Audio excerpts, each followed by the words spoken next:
ពញាច័ន្ទព្រះរាជាកាន់សាសនាអ៊ីស្លាមនៅក្នុងគ្រិស្តសករាជ1641ដល់គ្រិស្តសករាជ1659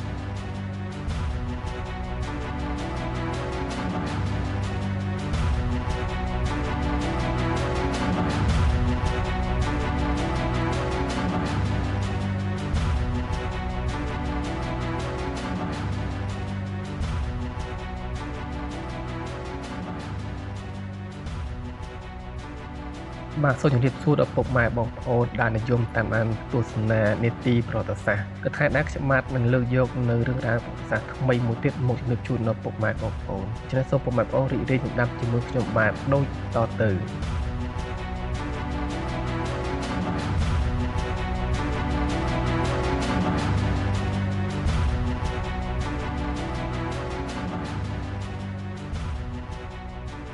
ពញាច័ន្ទព្រះរាជាកាន់សាសនាអ៊ីស្លាមនៅក្នុងគ្រិស្តសករាជ1641ដល់គ្រិស្តសករាជ1659ពញាច័ន្ទអនុជពៅរបស់ព្រះចៅពញាតូជាអ្នកស្នងរាជស្របច្បាប់ព្រះអង្គម្ចាស់នេះបានឲ្យគេសម្លាប់ព្រះឧទ័យព្រះមហាក្សត្របទុមរាជាអង្គនុននិងបុត្រាពញាច័ន្ទឡើងសោយរាជនៅក្នុងគ្រិស្តសករាជ1641នៅក្រុងឧដុង្គដោយមាននាមថាព្រះបាទរាមាធិបតីទី1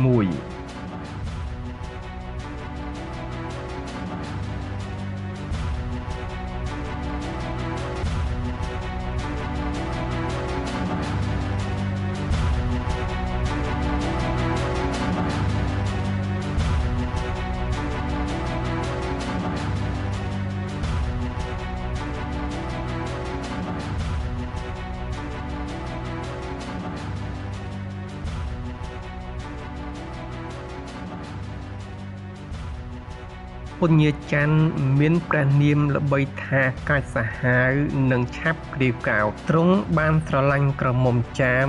ដ៏ស្រស់ស្អាតម្នាក់ហើយលើកនាងជាស្នំឯកដោយហេតុនោះព្រះអង្គក៏ទ្រង់បដូរទៅកាន់សាសនាអ៊ីស្លាមវិញរួចយកព្រះនាមថាអ៊ីប្រាហ៊ីមឯប្រជារាស្ត្រខ្មែរដែលជាពុទ្ធសាសនិកនោះក៏មានការអាក់អន់ចិត្តជាខ្លាំងហើយហៅព្រះអង្គថាព្រះរាមចូលសាសន៍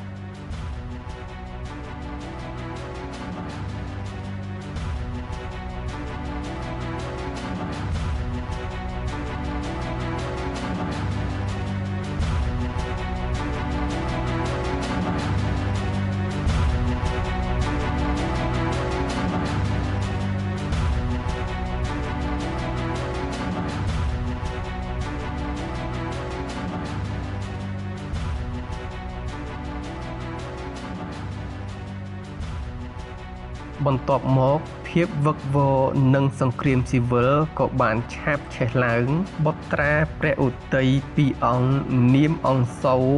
និងអង្គតន់ដែលបានគេចផុតពីការសម្លាប់រង្គាពីមុននោះ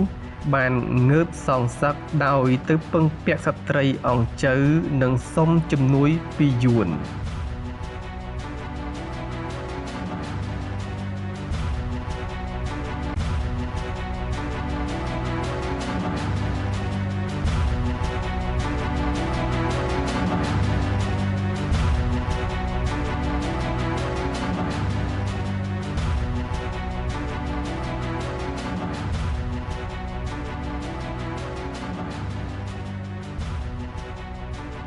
ព្រះរាមចូលសាសច្បាំងចាញ់ហើយត្រូវគេចាប់ដាក់ទ្រង់ដែករួចបញ្ជូនទៅស្រុកយួនអង្គសូរឡើងសោយរាជនៅក្នុងគ្រិស្តសករាជ1659ដល់គ្រិស្តសករាជ1672ប៉ុន្តែត្រូវលើកសួយសារអាករទៅថ្វាយស្ដេចយួន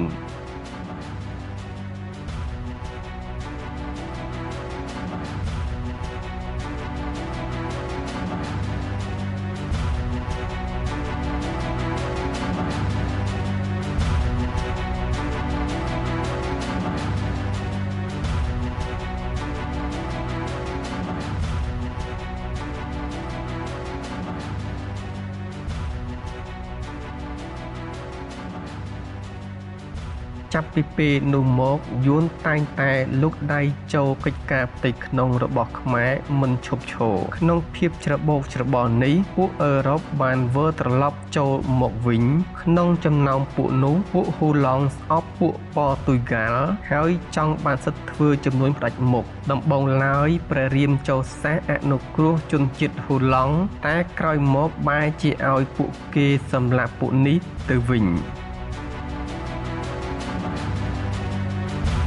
បាទអរគុណដល់ពុកម៉ែបងប្អូនដែលតាមដានទស្សនាវីដេអូតាំងពីដើមរហូតដល់ចប់សម្រាប់ពេលនេះខ្ញុំបាទសូមអរគុណសូមជម្រាបលាជួបគ្នានៅវីដេអូក្រោយទៀត